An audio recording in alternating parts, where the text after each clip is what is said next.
Jatend migao mar arita Kipchumba Murkomen medo dok ne obila e pacho ka ewi gima wachore ni moko kuom josiasa kata jotend e pacho ka dwa mondo mi odonjne obila kotenore koda thoe manoneno e kinde mag ng'anyo manobagi pacho ka e higani. Kopogore koda mano, nyakwaramogi bende weche mag thieth pod kelo weche mopogore opogore ahinya kepo mar nurses mabedo nego beni dhi e tiegruok kabende koro migao mar thieth kotene koda Den Duale lero ni nitiere mibadhi mano betie e kinde mani chiwo bok mag tiegruok ne moko kuom nurses. Kamano bende Duale koro golo siem mager ne director mar ute thieth mag Medihill mano Misra kowacho ni weche mag uso nyarogno e tok chike pacho ka nyalo miyo Misra oor kata mondo duok e pinygi kowacho ni en gima chik okoyie e pacho ka. Magi kachiel koda mama okonya kwaramogi magi e weche mawamiyo pek. I defend the IG, the DCI and everybody else who has been mentioned adversely, because they have just been doing their job within the law to make this country safe. Jatend migao mar arita Kipchumba Murkomen onyiso joma bwogo donjo ne obila e wi nek manotimore kinde ng'anyo ni obila noluwo chik kalore gi njore mane timore e pacho ka. We believe that a sustained, coordinated, Africa-led peace process remains the best pathway to a stable and peaceful Eastern DRC. Riwruok pinje Afrika mano AU ema oyier tayo twak mar duoko kwe e piny mar DR Congo tok romo mar ariyo kawuono. Gor Mahia oyiero japiny Ghana Charles Akonor kaka kocha margi manyien kuom higni 2 mabiro.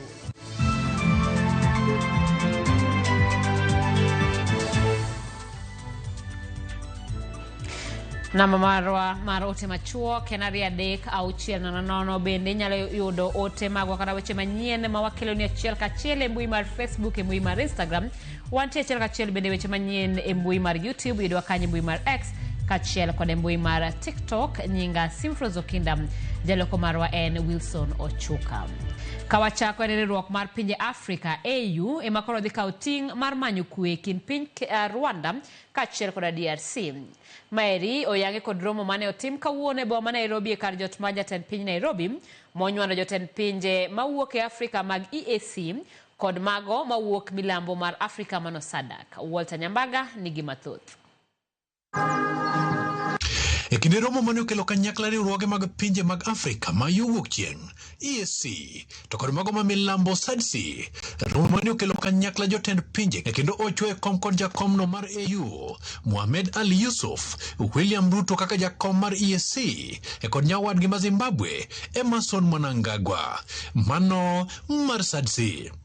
Kanyakla mar romono oyiere kod duol achiel ni manyo kwe mar pinyno mar DRC kod Rwanda e koro bolie lwet riwruoge mag pinje mag Afrika AU ema dhi tayo twak makamano. The African Union Commission and the Peace and Security Council and the African Union Mediator are fully committed to accompany the process. Let me reiterate our commitment as joint chairs to providing leadership on this process on behalf of our joint EAC SADC Summit of Heads of State and Government. And we did decide to take the historic step, the first time ever that has happened in this continent, to bring 2 regional economic blocs together to facilitate the resolution of the process in Eastern DRC, because we realized that this was a situation that was threatening to run out of control and to destabilize the whole region. Tulomo kwa milambo mar DRC gwenge mag Kivu kod Goma ne omiyo twak ma ochwe kom kod jatend piny machon Uhuru Kenyatta, ochwe kom malwanda e piny Angola to kod Kenya Nairobi. Romo Nairobi mane geto yudo kwe kanyakla no mokelo pinje duto kod dwaro achiel. Your Excellencies, Eastern DRC has been a theater of mayhem and suffering. Population in Eastern DRC has been submitted to endless displacement, killing and chronic insecurity for more than 3 decades. Over the past few months, there is a glimmer of hope shaping up. Our engagement demonstrated our collective commitment to the peaceful resolution of the conflict in various areas of our country, and in particular the Eastern DRC. and the consolidation of peace and security on our mother continent, Africa. Bang piny Amerika donjore weche mag piny mar DRC motisi ni Washington kod Doha. Kuku mar burano ma Nairobi oduombo twak ma Luanda kod Angola kendo rwako jokanyo mag twak ma Washington kod Doha mondo odhi nyime. And giving all of us reasons to believe that this time around peace could be reached among all stakeholders. The African Union Commission salutes the Washington Agreement signed between Rwanda and DRC and the Declaration of Principles signed between M23 and the government of DRC in Doha. However, the African Union underlines the centrality of its mediation role. Magitimore kinde ma piny Kenya kod Tanzania bende pod ni kod suku kata men mag tudruok madhi nyime kindgi ma medo hinyo osiep e kind pinje ariyogo. Through your astute leadership, we remain hopeful that our two regions and indeed the continent will finally help to achieve peace. Walter Nyambaga, Ramogi TV. Kopogore kod lipot mar Walter Nyambaga ni jatend migao mar arita Kipchumba Murkomen odok ne obila ewi tiyo gi teko mathoth kod chielo gi magina kendo nego rawere kinde ng'anyo mane obagi dwe mar 6 kod dwe mar 7 higani kowacho ni ok bibedo gi wich kuot mora mora mar chung kod ogaye mar obila kod tim duto mochung' ne arita e pacho ka. Jeso Duor miwaler mathoth. Koloso e kaunti ma Kajiado e seche mane otimo limbe mar nono chal mar arita e gwengego kod twak kod jotend arita makono e bwo chenro mar jukwaa la usalama, jatend migao mar arita Kipchumba Murkomen ochung' motegno kod obila ma pachoka konyiso jogo ma osebedo ka buogo sirikal ewi donjo ne obila mane onego jong'anyo mondo odhi mbele kotielo ni obila ne otiyo kaluwore kod chike ma pachoka. We don't have the time to do experimental ideas on who will be taken to court by who. We know the law. As a lawyer, I defend the IG, the DCI, and everybody else who has been mentioned adversely because they have just been doing their job within the law. All these people who have been speaking about us, they say nothing about the amount of terror that has been meted on the people of Kenya by anarchists who have burned police stations. They only find it interesting to mention my name and for those security officers that we work with them. And I want to tell them that we know the law. Jatend migao no mar arita wacho ni sirikal oketo ng'ala manyime arita mar jo Kenya e gwenge duto mapachoka moriwo gwenge mag Kitengela, Ngong kod Kiserian kama osebedo kod liet ahinya e kinde ng'anyo ma osebedo e pachoka. There is an act of political unrest related to maandamano and the like. We have seen also, we've witnessed this Kajiado County has really suffered immensely, particularly here in Kajiado East and Kitengela, Kajiado North in the towns of Rongai, Kiserian and Ngong have been the epicenter latest in terms of political activities.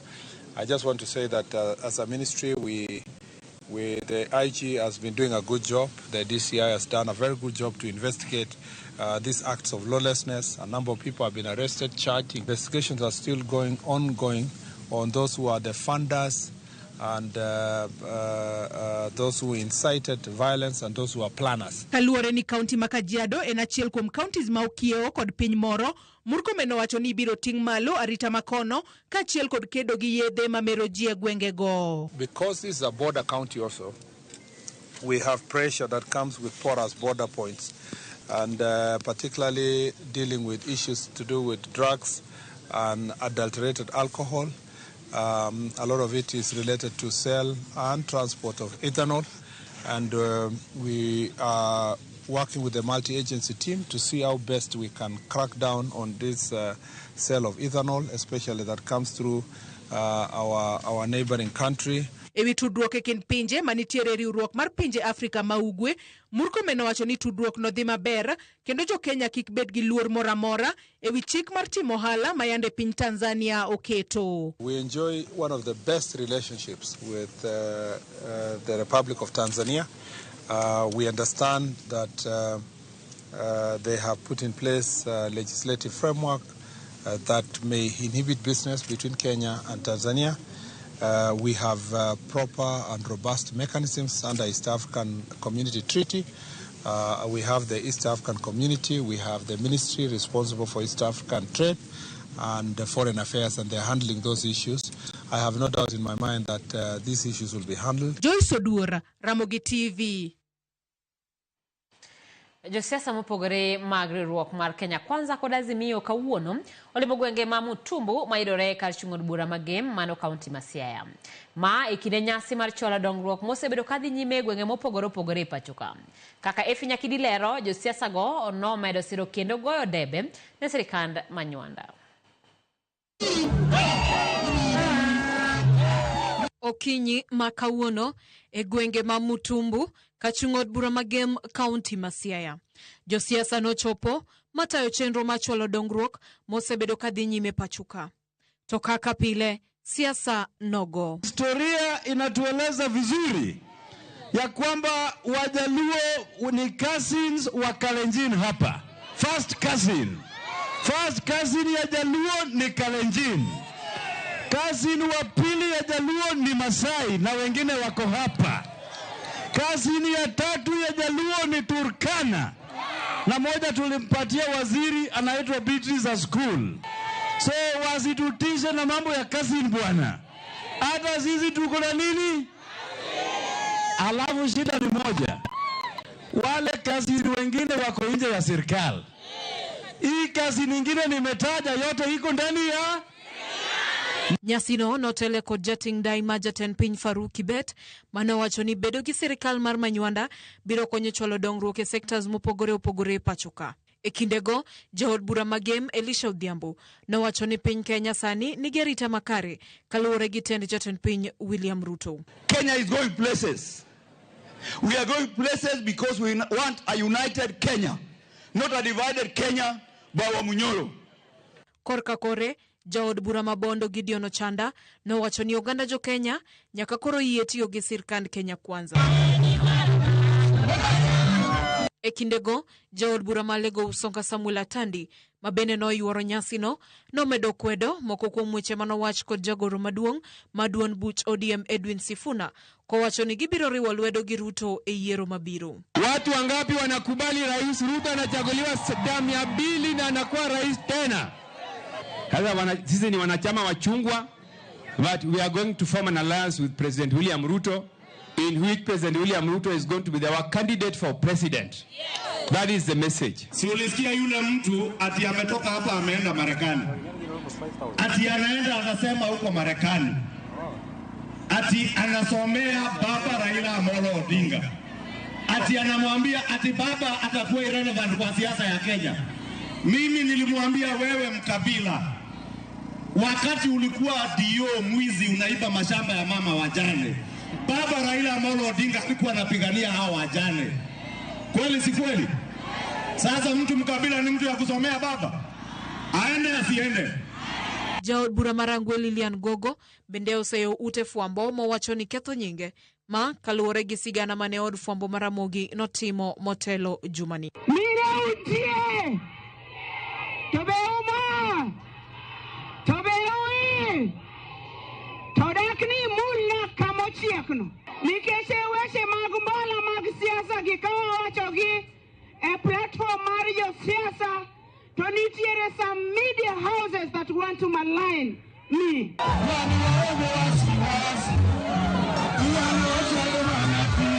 Efinya Kidi, Ramogi TV. Yuarok mapek martelo wiye limbo e duond bura mar DPK motele gi Eugene Wamalwa gino mane bura ochuogi ma wiye mano miyo bura ochuogi ma wiye matieko yuarok makamane kin jotelo kako kang mar gengo barruok mar DPK. Wamalwa gi jalupne e duond bura no George Natembea kata kamano ne otwa kod jofwambo ya alwora mopogore bang' romo no mane obagi e lok tich mar DPK e bwo arita mager mar obila kod rowere. Eriko Wenga nigi mathoth. Elok tich mar duond bura mar DPK kadak makaren rowere no chopo kae mar gingo tulo moro amora mane nyalo tuch e seche mane lalruok mar tend duond bura no ne dhi nyime. Lwasi mar liet no medo tedore tok gavana George Natembea ne ochopo kod rowere motegno mar konyo chopo e log tich mar duond burano kama ne rik jatend DAP-K Eugene Wamalwa, jagoro maduong' mar Eseli Simiyu, ne rik puode wach mar chamano. Arita noridi e log tich nyaka oko obila ka achiel gi rowere mane okel mar rakruok kod midhiero mane nyalo mienjo motenre kod telo mar chamano. Bang' seche manok, kweth mar Wamalwa ne owuok oko mar twak gi jofwamb weche kendo chiwo ler ewi kaka buchgi notieko. Petition was also received requesting for the removal of the party leader and some members of the National Executive Council, petitioning for the removal of the third deputy party leader. In view of all the above, the National Management Committee has deliberated and found that there is therefore a serious dispute between members of the party. So we have a mechanism of dispute resolution. So we are telling our members and supporters not to be troubled.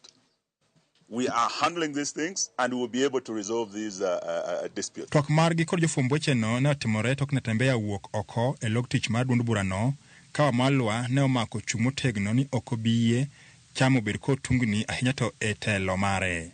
Weche ma bende ne Tembea okirne lwete ondamo machuok kama ne otwake en bende gi jofwambo. I don't feel threatened at all. We are a democratic party. In fact, we have said anyone who wishes to run for any seat in our party is free to do so. And we have space and mechanisms to resolve any dispute. So there's nothing we can't handle because we are seasoned and we can chew gum and scale the stairs at the same time. DAP-K kaka en sani ogai mare Wamalwa oki kaunti ma Trans Nzoia, jagoro maduong' mar Eseli oki kaunti ma Bungoma, ka jalup ogai mokwongo Wafula Munyinyi oki kaunti ma Bungoma, to jalup mare mar ariyo Tembea oki kaunti ma Trans Nzoia. Gino mane Tembea chalo kama kwedo. I don't know kwa nini wengine wanainterpret kumaanisha kwamba wanataka kuondolewa kwa chama, ama wanaona hao ndio imekuwa ni kizingiti kwa chama kukua.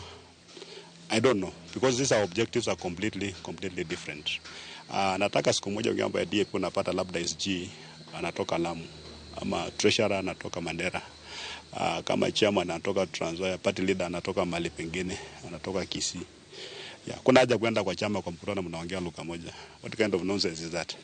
Tunataka kupanua chama ikuwe chama kubwa. Romano chwe komgi Wamalwa wuon no singo chuo komiti marieyo weche mag telo e DAP-K usubedo kaketa Wamalwa gina Tembea kama tek. Wakiona kwamba the current leadership vile yuko anaweza kustia the party ende mahali tunataka na members wakubali, so be it. Wakisema ni mtu mwingine sio lazima ni kwa mimi. Bwana members wote wakubali kwamba wanataka kupeleka chama mahali fulani, mimi nitakubali maana chama sio changu. If they give me the opportunity to be the party leader, nitaichukua. Heard of a party called CORD.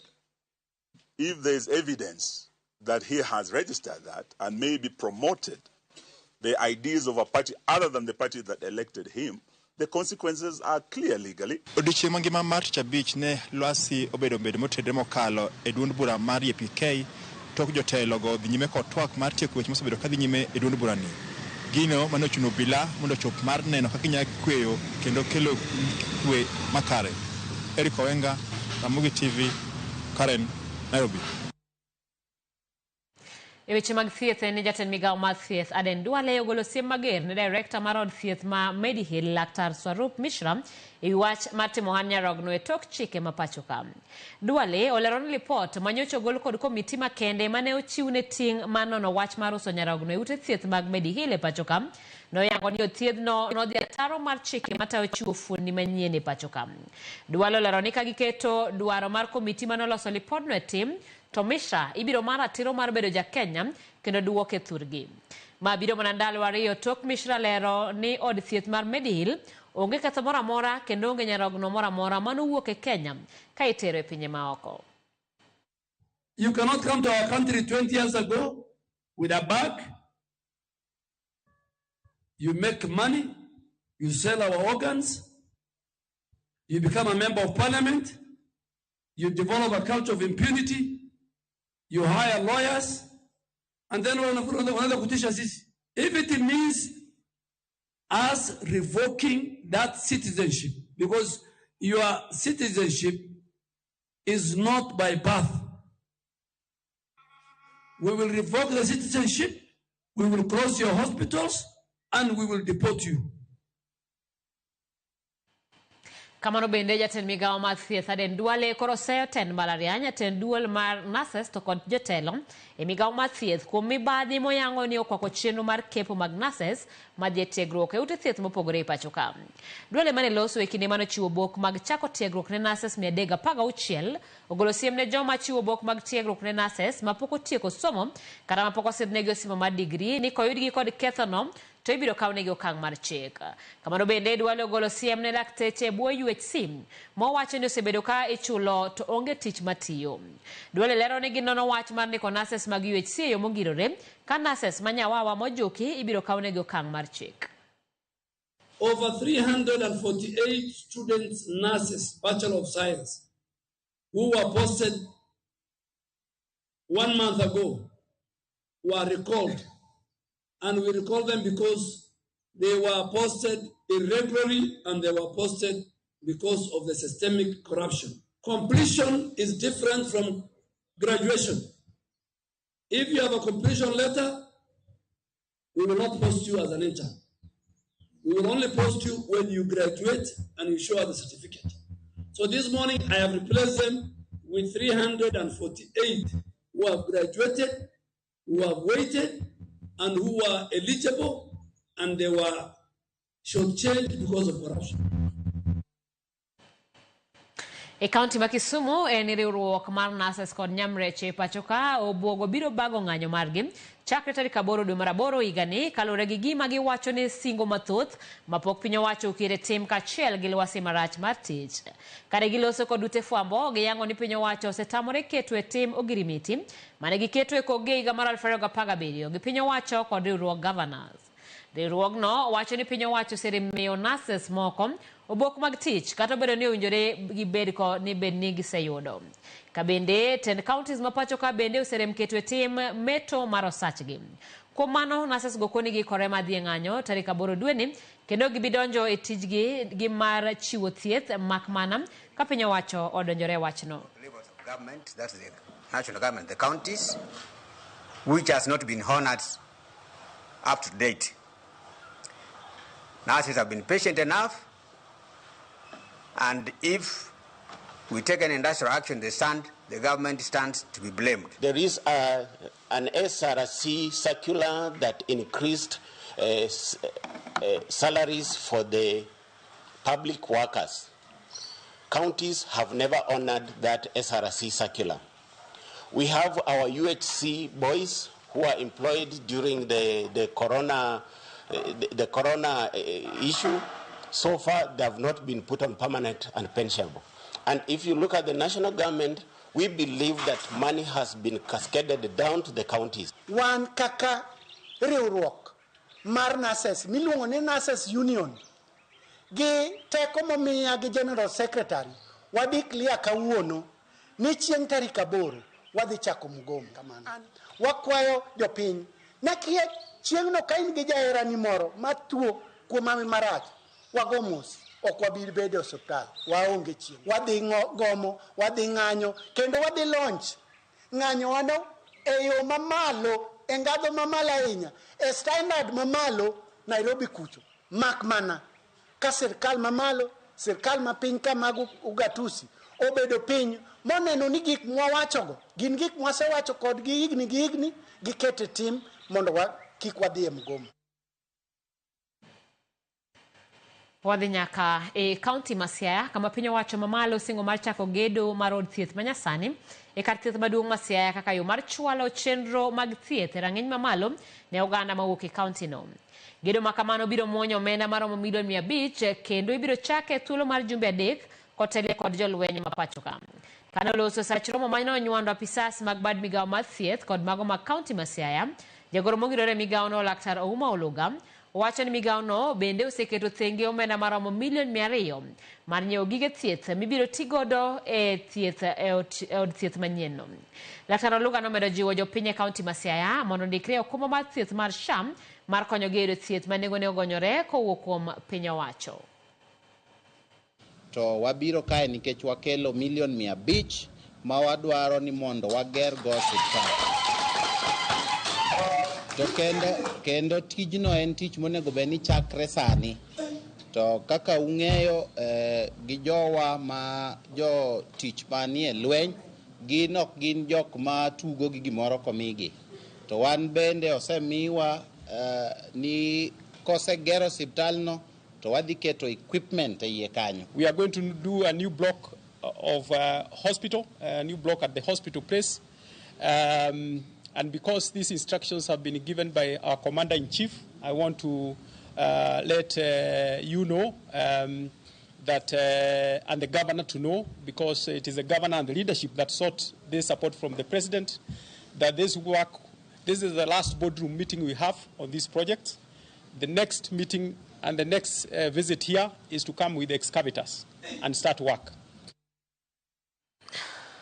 Nyakora mogigi kanyo wadono miwakao yueyo chenro en maro imoreana noka ote omolokam Ramogi TV Martino Chieng lago ka wokruya na Ramogi TV Makare Mosnamin Carlos kanitira lendu imoro kinda maba umoja deno mar game gotragea neno malere kendo oimore chopo na eyo Makare ero kama na enya kanyo Anobilo Derek director Marco Nims Academy Kabondo amor kod chenro mar Ramogi choponwa eyo Makare ero kama na nyanya kwa Ramogi sa adek gideka praroga ngwen pero wayo mokwongo kikidhi mabor chenro maro imore poni kod weche manyien mathoth.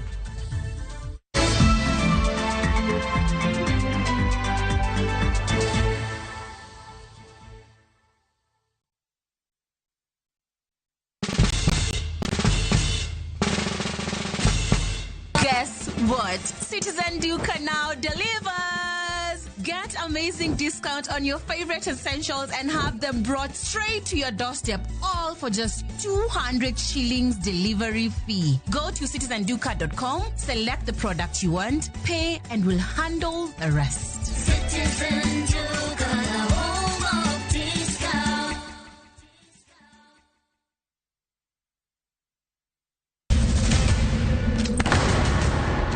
Duto teka unusiye gi wachno. Tono kabibet kai kinyome. To kate arus mare ano kabibiro. Kaka ininyalo timbre gosipna malich kamae. Kosiparoni nen mana kende ka an kamora achiel kode. To joma ni kate bende ni kode. En chunja dek. Osiem. Hera. Koda timbe andhoga makelo chwanyruok. Koro onge kaka arus ni nyalo timo. Maye yawa. Ikrine wuodh parineti. Sigana manyiso kaka inyalo tem paro kod lek ma ng'ato nigo. Kendo yiero nyalo loko gik moko duto. Parineti. Wuok tich nyaka ngeso, saa 2:15 otieno. Mana Ramogi TV.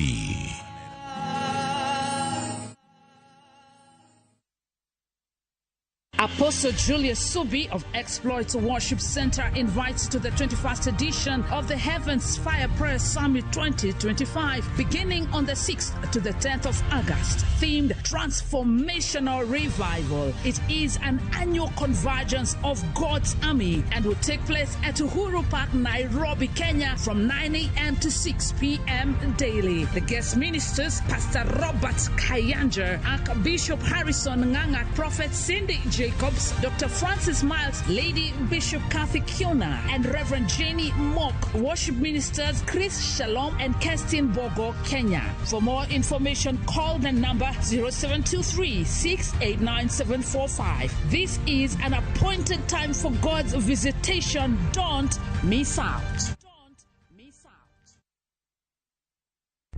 Saa zingine mambo kupata bila plan. Gas ndio imeisha, landlord akuache upumue, mtoto ni mgonjwa na bado ni mid-month. Usijibox kwa noma.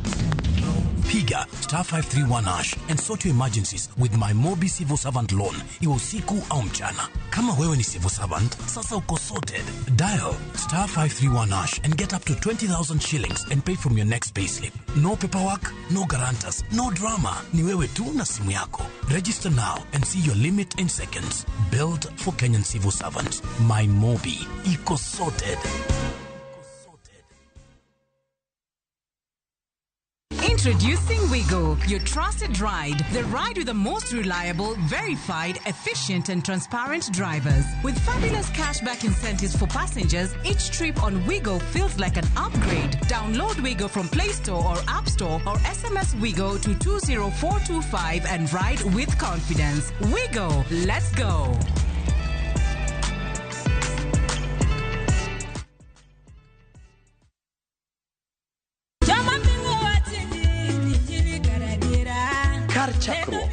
wach ne nitie, wach ne nigi Nyasaye, kendo wach ne en Nyasaye. Jumapil e chenro majiwo yieni, chenro maketo chunyi machiegni gi Nyasaye. Juma ka juma wakeloni wach man gi teko, wach makelo geno. Ma oken shoya, ma en kanisa, mae wach Nyasaye. Kawariwore kachiel kod jotich Nyasaye mamoko mochiwore, mowal kendo mogwedhi. Okodeo hiki kit chwech kata kanisa ni. Injili kalo. Kokelni kod an jatich Nyasaye Ben Otiende. An Roda nyar kokitmo. An Ken the DJ.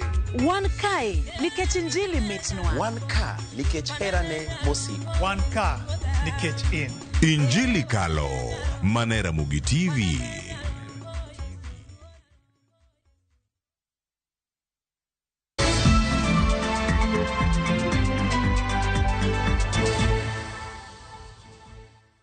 Machiegni kendo wadhi e kaunti ma Homa Bay kama sirikal mar kaunti no osedho mbui mar were biro gole pachgi ewi ka gidwaro mondo sirikande ma kaunti otine jopiny ma motelo ne romo mar loch mar kor gwenge ma ibiro bagi e kaunti no e kind tarik 12 nyaka 15 mar dweni.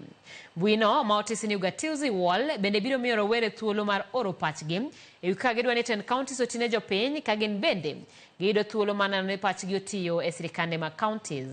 Mbui no bende ni kod kweth mabiro bedo ka choko paro ni mar rowere oketo kaeto chwalo gi e mbui mar gavana mar duol mar gavana COG mabiro nonogi kendo ne ten counties oketo e tim pach rowere go. Gavana ma county no Gladys Wanga kachiel kata kotelo ne chenro mar sidha yanga mbui no mag kagi makore kod riwruok mar Shofco. Ugatuzi Wall is a digital platform where young people across the country will be able to get on ahead of the Devolution conference and make their views known with regards to the promise of devolution. The county is working for them. Do they feel like there are things that need to be improved, that need to be changed, that need to be done better so that they can feel that devolution is working for young people? Once you open the Google form, it requests you to select the county where you come from, then leaves you a space to write your comment. We are having our strategy team working on the full data collected. The full data collected will be shared by the Council of Governors as a youth communique, and also after the devolution, we will filter the data per county and represent it to various county governments. Kawadhi kadho wadnam chumbi eni gikone to koro jogo matiyo gi apaya ma Links Road e gwenge Manyali Mombasa oyudo fuong'ruok tok bad migawo mar piny owacho mochung' ne loso apeyini kura chako ayanga chenro mar kongo apaya no. Ma en bang' piny owacho golo omenda maromo shillings milion 62 mar bero apaya no ma yande pi oketho, gino ma bende ne orocho chenro mag wuoth kod ohala e alwora no. Joja oko miyowa ler mathoth kowuok Mombasa.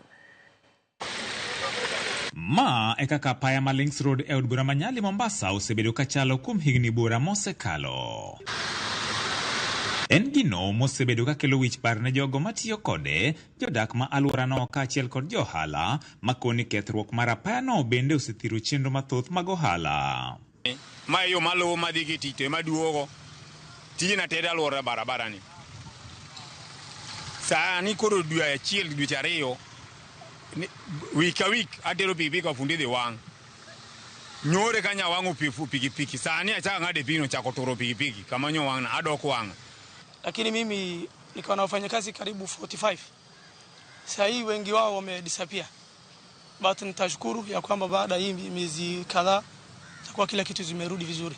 Kiangalia vile tunazunguka hiyo barabara kutoka hapa mpaka upande huo ya nyuma ni distance kubwa. Na vile saa nyingine pia unapita ukiwa unaogopa. Kama mfanyabiashara unachelewa kazini, saa nyingine unapita hapa saa 4.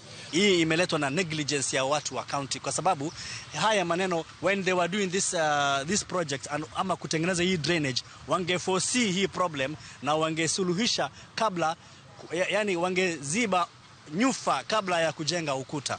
Kata kamano, fuong'ruok koro gikoni kidek pedo bang' bad migawo mochung' ne gedo mag apaya kura chiwo orak mar kongo apaya no chenro ma ochakore ayange odiochieng' ma kawuono ni madhi kawo chiegni dweche 6. Kati hatuwezi tupitia hii barabara, mafuta ndio imepanda, tunabidi tusunguke na Nyali Barracks na mbali mbali sana. Ukibeba wateja ukifika hapa mmoja kwambia au usinipitishe kwa hiyo maji na kuongezie pesa, maybe mmelewana kutoka Cinemax mpaka Nyali 100 mpaka Nyali Center ni 100. Sasa unaona kama wewe mtu wa bodaboda unapata shida kubwa sana. Our intention is to work within a period of maximum at most 3 months. Although the notice was given for 6 months, there are maybe some issues kama kutakuwa na rains or something like that, it will affect na timbo kufungwa because we've been affected by the quarries closure. That's why we even delayed in starting. Sio tu sehemu hii ambayo contractor huyu atashughulikia, ni kwamba barabara mzima ya links where kuna portals zimeanza kuemerge na nini ataweza kuishughulikia. Na baada ya hapo kazi yakimaliza, contractor will still be responsible for any defects katika barabara hii. Kwa miezi 12 contractor atakuwa hapa kwa ajili ya kuaddress any defect ambayo itatokezea. En geno mar jogo matiyo gi apaya no ni sani koro idhi lose e rang'iny mowinjore. Hela ambayo tumepatiwa 64 million ambayo basically ni kuweza kuinua hii sehemu ili motorists and pedestrians waweze kuwa na universal access at all times. We could urge the contractor to do his job diligently, value for money ionekane, na tunashukuru sana serikali kwa kutupa such kind of project. Gia sani, apaya no koro lor ka jowuoth koridwa ni otiga peini mamoko mopogore gi mano. Hatutafunga sehemu yote kabisa barabara, tutafunga hii 230 meters ambayo tunaishughulikia ndio tutaweza kuifunga. So tunaomba ushirikiano wenu na you bear with us for the inconvenience that we are going to cause for the next few months. I'm also a resident of Nyali, so I will do our best to make sure we finish as early as possible and as per the standard acceptable by Kura and the engineering fraternity. George Aoko, Ramogi TV, Mombasa. Moko mjoala mag sukari, maneti mwala kod kambi marego sukari soni, duara mondo pinyo wacho duok negi omenda maromo shillings milion 312, manegi chulo kambino, kane kambino poko keti elweji giwegi, yor kodesa, to ne oko migi sukari, kata migi sukari maromo kod omenda manegi chulo kambino. Jafo maro kaunti mamigori George Juma negiler mathoth. Keto kambi mason lwet ji giwegi yoro mar kodesa manotimo dweche mar Mario mokalo ne obiro kod ber kaachiel kod rach ne mokom jokanyo sekta mar niang'. Deso mar kambi ni bende ne obiro apoya ne mokom jokanyo e sekta mar niang'. Ka opogore kod gope mag jopur niang' malo milion 300 ma bende nyaka sani koro gibandho piny owacho. Bende nitie johand sukari mane omiyo kambi masoni omenda ka girito sukari ka kambi ni koro ni pogo lwet ji giwegi ma bende nyaka sani koro bandho sukari kata omenda margi. Na wale iko bale anasema hatukujui, na wale iko bale ni mfanyakazi yetu ya zamani tunakujua, lakini sisi hatuna uwezo. Wale watu wazuri wote hatutetea haki yetu iko hapa na sukari yetu iko hapa, naomba tubate haki yetu. Yangu ni zaidi ya milioni 6. Kwa hivyo tunataka sukari yetu tubate. Sawa, mimi nimenunua gunia 500. Gunia 500 kesho kuja chukua lori 2. Baka leo sina mali. Bedo ni negichiwo omenda gi mar waro sukari kane kambi ni masoni pok noketi e lwet ji giwegi osemiyo gi pek. Kata omenda maromo milion 312 mane gimiyo kambi no masoni kane girito sukari mabende nyaka sani koro pok giyudo. Lipa sukari tukagodesha gari ya kubeba, ananijibu soni ya jana hakuna, ni soni ya leo. Wewe hatuna kitu yenu. Na sukari yetu bado hatujui. Sisi tumanunua, hatuna kitu ambayo tunalipa, endana kwa serikali. Na mali yetu iko hapa, sukari yetu iko hapa, tasiti iko nayo, hata ile balance yetu iko hapa. Mimi mwenyewe naongea Muhammad Hashi iko gunia 900 hapa kwangu. Abdul Haman Hussein benachiel kuom joand sukari wachne gisebedo ka gidhi e kambi masoni to ten kambi ni masani osekonogi ne gin ok ginyal donjore e chudo margi ka chudo ne onego tim kod piny owacho mamalo. Tulikuwa tunaingoja tu 1-2 mwezi moja, mwezi 2, mwezi wa 3, kesho mwezi wa 9, nafikiri kesho mwezi wa 8. Kwa hivyo tunalilia serikali yetu sisi wafanyabiashara ambaye tunateseka, ambao tuna watoto ambao wako university, ambao pesa yetu imekoma huko, tunataka tulibe pesa yetu or sukari tubeo, sababu tunaona sukari kiwanda inasaga. Moko mjoala gi mag sukari wacho ni ne gikawo ola mondo ka gitim go ohala mar sukari ka bende nyaka sani koro ibandho gi mokalo. Kawo pesa na makete kambi 11,400,000 to bang' 1 week to ongiswa ni factory olor. Koro kanwa duoge meeting gi new management to ngiswa ni kagirego to gibiro miyowa 30%. Koro nyaka chakre dwe mar 5 nyaka sani onge gima osamiwa factory to tiyo. Koro wakwayo nikech wan gi loans kendo bank koro sagi kama koro giseketowa CRB. Koro wakwayo sirikal mondo yie okonywa mondo chulwa pesa wan. Johala gi wan gisetemo wuotho ofise mopogore opogore ka gimanyo omendani. Kata kamano onge duoko malong'o ma giseyudo ka gombo margi en ni mondo koro piny owacho koro konygi mondo giyud sukari kata omenda mane gichiwo ni Sony. Au tuende kwa sheria ya Kenya. So Kenya iko sheria, tuende koti mahakamani. Kwa hivyo tunataka jawabu kamili kutoka serikali yetu. Karamaja tatije mar kambi mar Sony Jen Pamela towacho ni ywak mar johala gi mag sukari iloso kod piny owacho malo ka okalo kuom kamiti ma oyiedhi mong'ere kaka Transition Committee. Pamela wacho ni chudo mag johala gi gin achiel kuom gigo eko ma gisebedo ka giwacho wachne e kamiti mar Transition Committee ka bende en teko dadide ni piny owacho dhi winjo ywak margi. George Juma, Ramogi TV, Migori. Bang' limo chirni 30 e Indala Beach, kweth mar M-Pesa sokoni otieko ayanga limbe margi e imbo mar Kenya kod aluora mar Nyanza. Kane gitieko gi limo Katito, Awasi, Ahero kod Rabuor e kaunti ma Kisumu. Ng'ende chenro makama biro rumo gi nyasi mar tipo mar M-Pesa sokoni festival mochan timore kiny e lab maduong' mar Jomo Kenyatta Mamboleo e boma ma Kisumu. Millicent Adhiambo miyo waler mathoth.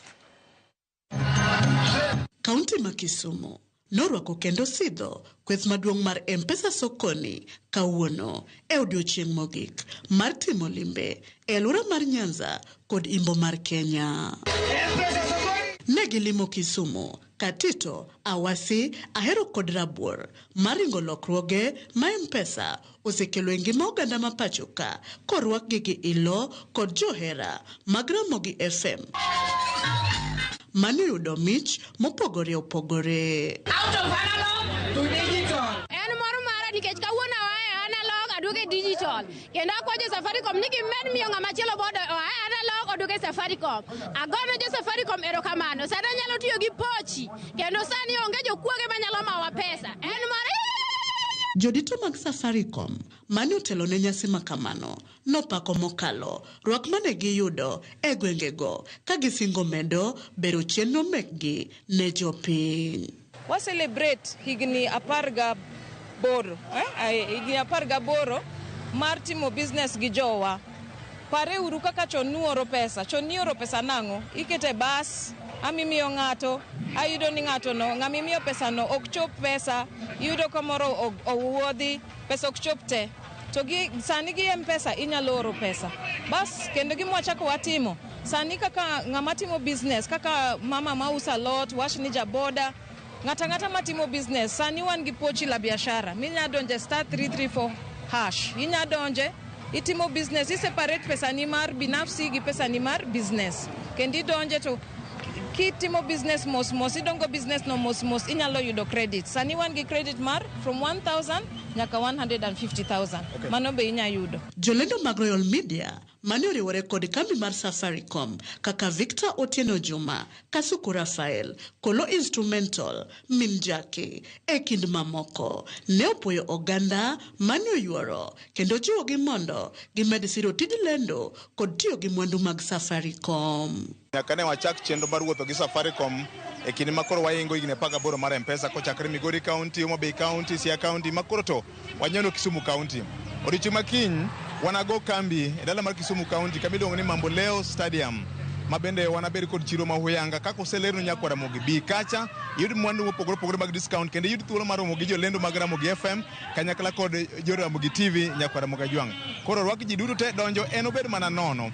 Thuolo ma kama endi bende thothne watiyogo mar bedo machiegni ahinya gi johera magwa mago jowinjowa kanyakla kod jonenowa wagedo mokalo kendo ero kamano maduong' ahinya beduru matiyo gi Ramogi FM gi Ramogi TV kanyakla kod M-Pesa e kinde makoro gingo higni 18 ni. Odiochieng' makiny ngeso e alap ma Jomo Kenyatta Mamboleo nyasi makamadi chopo ng'ende kod jothumbe makaluo marahuma ka gitieko limbe mar ndalo abich e gwenge ma Nyanza kod Imbo mar Kenya kuma gibro chomo kaunti ma Nairobi. To kiny wan gi activities ariyo.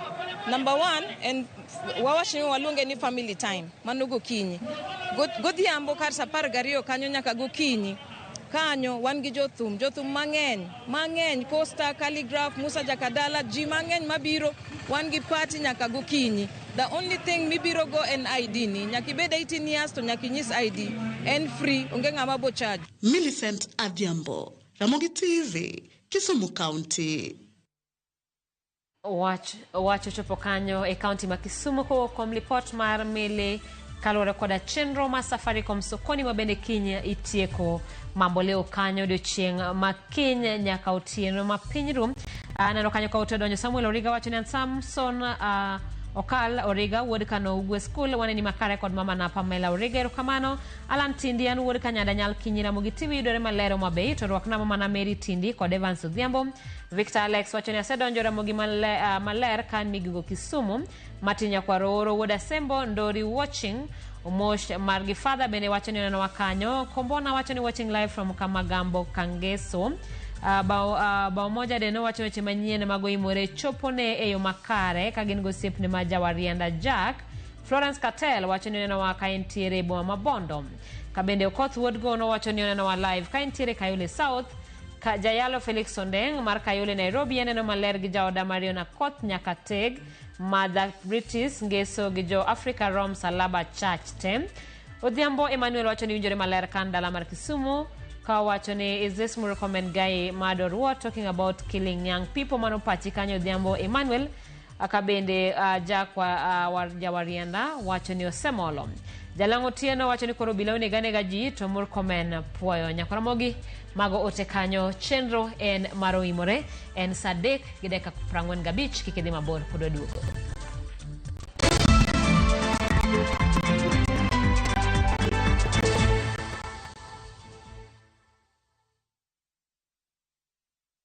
The August school holidays are the perfect time to unwind, relax, and enjoy Kenya's stunning coast with View Travel's getaways. Stay in Mombasa on a full board basis from just 28,750 Kenya shillings via SGR or 44,350 Kenya shillings when flying. Escape to Malindi Watamu from 35,000 Kenya shillings via SGR or 45,000 Kenya shillings by flight. Bask in the Diani Ocean Breeze from 66,300 Kenya shillings via SGR or 49,300 Kenya shillings by flight. All packages are per person sharing and are inclusive of return hotel transfers. Book now and pay in installments with View Travel's Lipa Pole Pole option. Call 0703 254 254 or visit viewtravel.com. View Travel. Dream. Explore.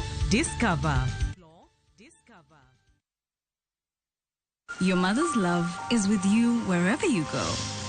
It starts with little moments of courage to stepping out into the new world with confidence.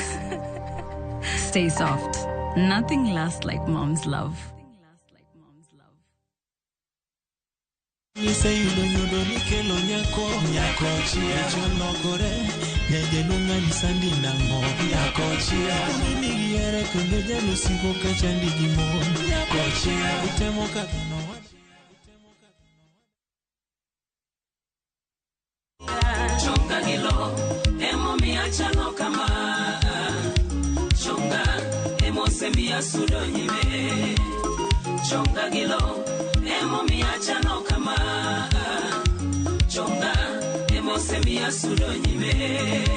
Mondo yudwe ni kaka sikiza tune mari D*860* 418#. Ramogi TV en od jower duto.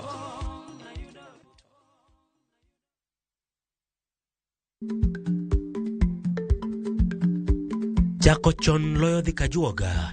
Ma tiende ni bedo gi ikruok momondo geng'o masiche kod midhiro mang'eny mabiro e ngima dhano.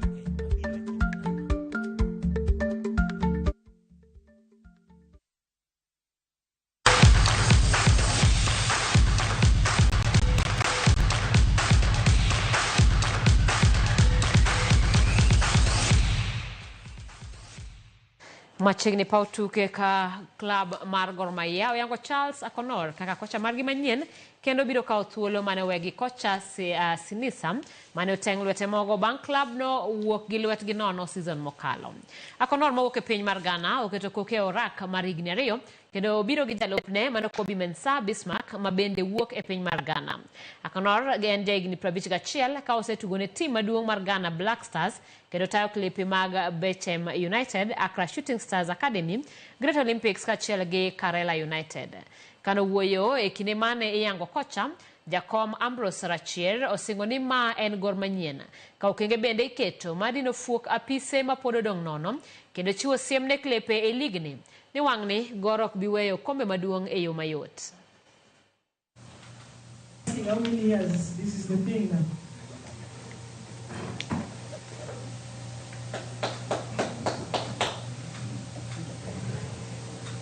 So CK is Gor Mahia head coach for the next. It's always good to be part of this big club, and for me it's a privilege. And they've done a lot of things. I want to be part of their legacy, and so I know a club that always wants to win. The few years back it has not been as expected of them. So yes, first, if you ask me, my option is to bring back that glory. To be able to win the championship. But of course, there are a lot of things we have to do to improve to get to that level. Great pleasure, my very, very great pleasure to be here to unveil part of our new technical bench. We have not completed it, but we think we should start because the season ends or the season starts on 5th of September, and we don't want to start with a team that is not fit. Kopogore gi mano en mane jatugo mar Harambee Stars Dennis Oliech osidhi kaka jambetre mar tuke mag CHAN e pacho kae. E nyasi ma kamano manotimre magawa moro e alwora ma Kasarani, Oliech o meeting mar lando tugo makamano ne jo Kenya. Bende piny owacho kokalo kuom migawo mar tuke osingo mar tiyo machiegni gi jotugo manobedo gi huma kendo kelo nying maber ne Kenya ka gitudore gi pinje mag Uganda gi Tanzania. Tukego chakore ayanga kiny e piny Tanzania eka Jumapil Kenya goyo tugi mokwongo gi DR Congo.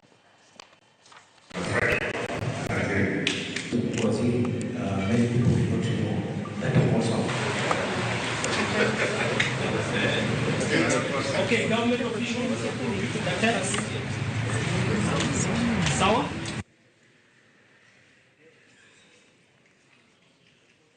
Naomba tu mafans wakuje, au ndo watakuwa motivation kwa maplayers. Wakitokea wengi ni kwa kiwanja, ni watapush, ni wachezaji, ni bila hao, ni wachezaji wawezi kuwa nini na motisha. So naomba tu ni mafans wakuje, waache mambo ya ni politics aside, EC Gor Mahia, ECFC leo. Ni wakati wa kuweka matope, ni wakati wa Kenya kuja pamoja kwa uzalendo, kushabikia nchi yetu, kuwatakia ushindi, na serikali tuko tayari katika kila ushindi watakaopata tutawatuza.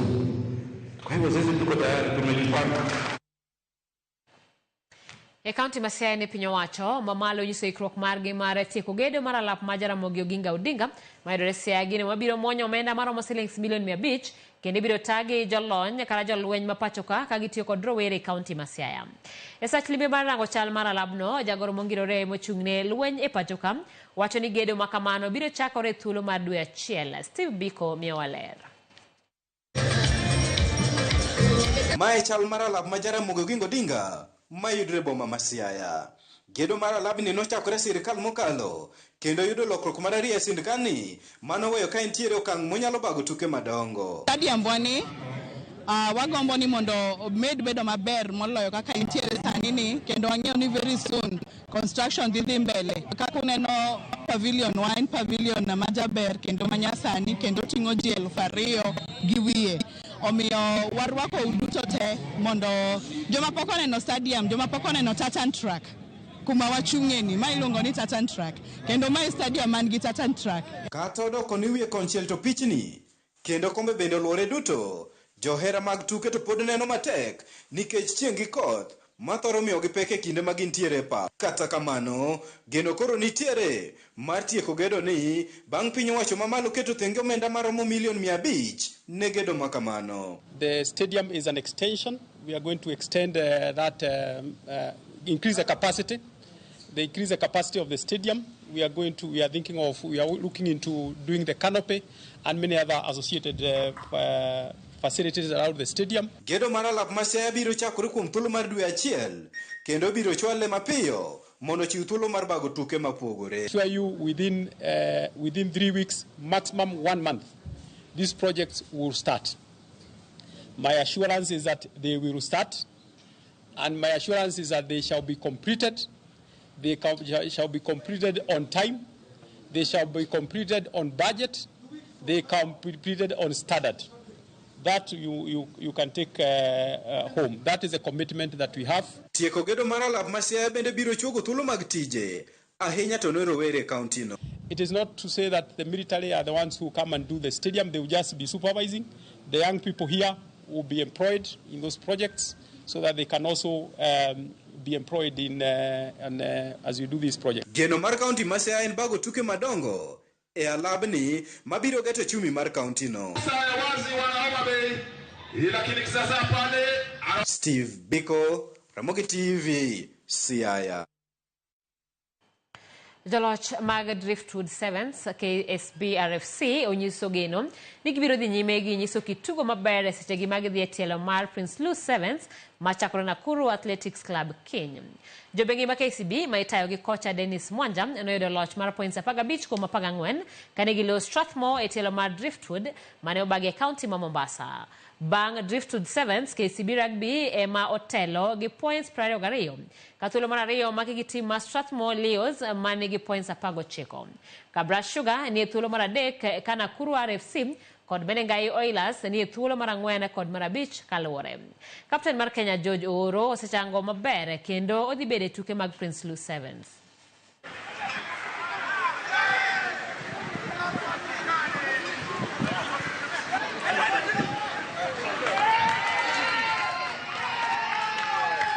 I didn't play Driftwood Sevens because I was taking a rest coming off the World Cup qualifiers. Then I had to transition from the 15th side to the 7th side, which I believe I have taken enough time training with the boys. And the boys won the Driftwood Sevens. That's a challenge for me. I have to take heading towards Prince Louis. We have to raise the notch higher. Looking forward to this tournament. It's been a long time. I was looking back and I saw it was, I think it's going to the 8th year since we last won the Prince Louis Sevens. We've been falling short over the years, but this year when we won the Driftwood Sevens, we also believe we broke the jinx that had held us back because it's been a long time since we won Driftwood as well.